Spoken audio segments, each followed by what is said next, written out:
Hello, boys and girls. Today we're going to be answering questions from Distress Among Dinos. There's 10 questions total, and most of them are text evidence where you need to look back. So I'm going to walk you through how I would answer them, and then tomorrow you're going to read a drama and answer questions all on your own. So, number 1, what does engrossed mean in this play? So this is a text evidence question, which means that I'm going to need to go back and read where engross is used. If I don't do that, I'm not going to know what it means in this play. Engross was used in scene 1 in paragraph 6, and I'm going to read that whole paragraph so that I get a good idea of how it's being used. All right, leave him alone. Come on, folks, let's check out more of the dino exhibits. They exit off stage. Jillian and Sam have been engrossed in a raptor exhibit. They stay on stage. So all of their friends are leaving, and they're so engrossed in the exhibit that they stay on stage. So I think that they like it and they're interested in it. So let's see if we can find a choice that matches that.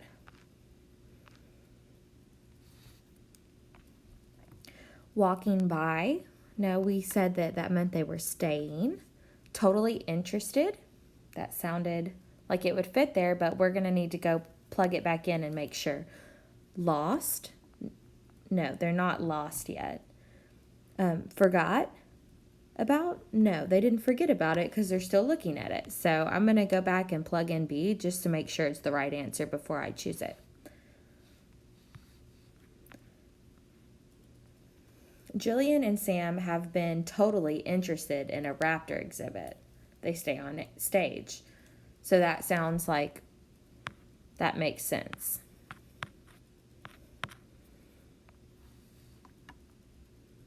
And that was paragraph 6. Number 2, which answer best represents stage directions for Sam? Okay, so this is kind of like a drama elements question. If I don't know what stage directions are, I can't answer this. Remember that stage directions are everything that's not said out loud, but done by characters in the play. So the way that the writer shows stage directions is by putting things in parentheses. So I can go through and mark things off just from that. Sam, I don't think so. That's a line from the play. That's not stage directions. Lights rise on a bustling natural history museum. Museum patrons are everywhere. This is what we call setting the scene. This isn't telling Sam to do anything. All it is telling you what the scene is like before it begins. He scrambles to his feet. So I need to go back and make sure that that is being done by Sam, but I think it is. So I'm thinking that would happen right after he fell.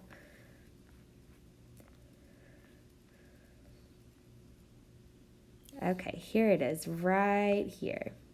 He scrambles to his feet in paragraph 20, and it is for Sam. Sam is the character that it goes with. So we have found our answer.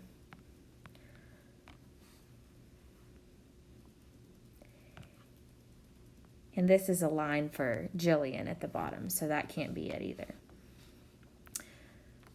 Which answer best describes how scene 2 is different from scenes 1 and 3? So I'm going to go back and look real quick. Scene 1 is when they're with their class and entering the museum. Scene 2 is when Sam and Jillian, or when Sam passes out and they're lost, and it's just Sam and Jillian in that scene. And then scene 3 is where they're working to get reunited with their class.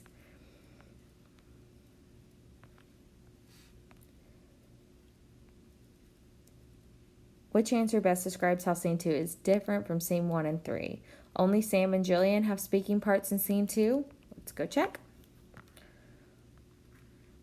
Scene 2, and then just to check to see who's speaking, I can look on the side. We got Sam, Jillian, Sam, Jillian, Sam, Jillian, Sam, Jillian, Sam, Jillian, and Sam. So they are the only people who have speaking parts. And I see that Mr. Howard and student 1 and 2 are speaking at the beginning in scene 1. And then at the bottom in scene 3, there's a museum patron speaking, a museum employee, and Mr. Howard. So that is a difference between the 3 scenes. Scene 2 does not take place in a museum. No, they all take place in the museum. Scene 2 is the first time the museum sees patrons. Actually, if we go back and look, in scene 1, it says museum patrons are everywhere in paragraph 1. So that can't be our answer either.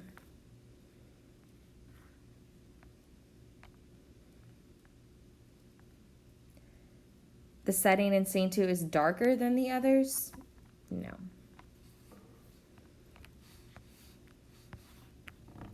Read the line below from scene 3. Sam, Gil, we will never find them. The author uses this line to blank. So I need to go back and look and refresh my memory on this one. So this is from scene 3. So I'm going to look under my scene 3 title or heading. And then it says, oh, it's the first line. Lights rise on Jillian and Sam running frantically around. They eventually meet in the middle of the stage, gasping for air. Gil, we will never find them. Okay, so they're gasping for air when they're saying this. So I've gone back and found my text evidence there. Show how scared Sam is of the raptor exhibit. No.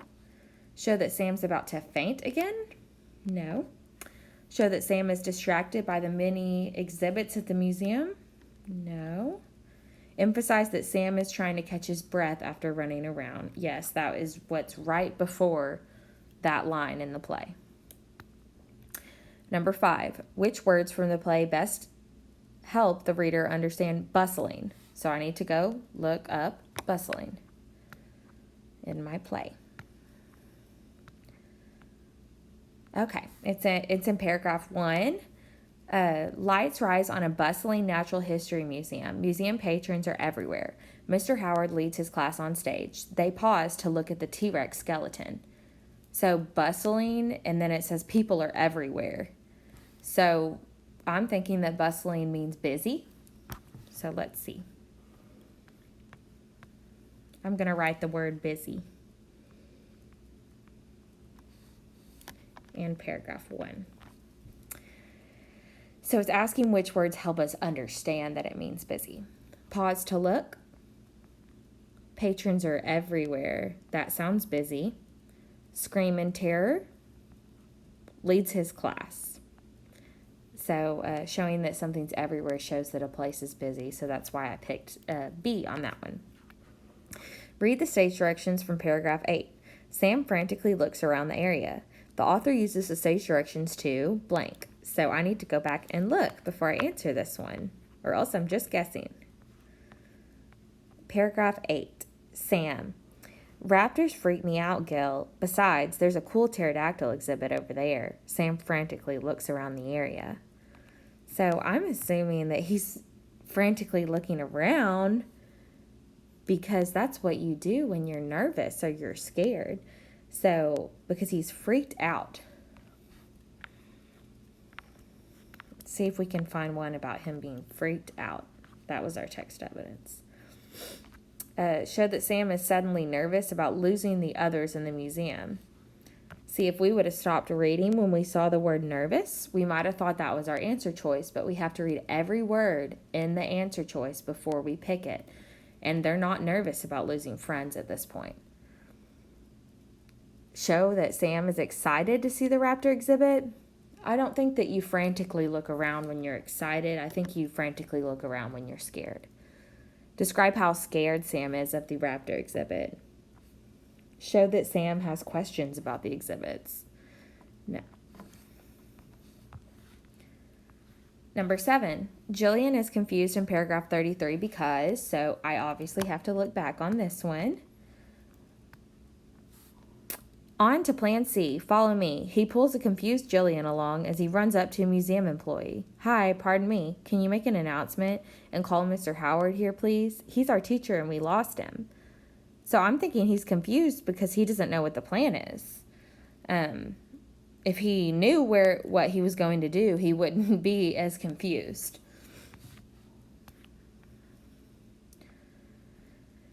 She does not know where she is in the museum. There's no text evidence for that one. Sam is making her do something she doesn't want to do.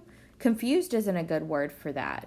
When you're doing something you don't want to, you might be angry or sassy about it, but you're not going to be confused. She does not know what Plan C is. That would make me confused. She is shy about talking to strangers. No, because shy and confused are different feelings there. Number 8. Where do Sam and Jillian reunite with Mr. Howard? I don't remember exactly, so I'm going to need to go look back on that one too. I know they reunite in scene 3 at the end. So I'm just going to kind of scan it over, trying to figure out where they are. I'm looking at, because I know the museum employee is the one who helps them find him. So let's see what they have to say in paragraph 34. Absolutely. Hang on a second. The employee goes to a desk and picks up a phone. Excuse this interruption. Would a Mr. Howard please come to the 3rd floor information desk?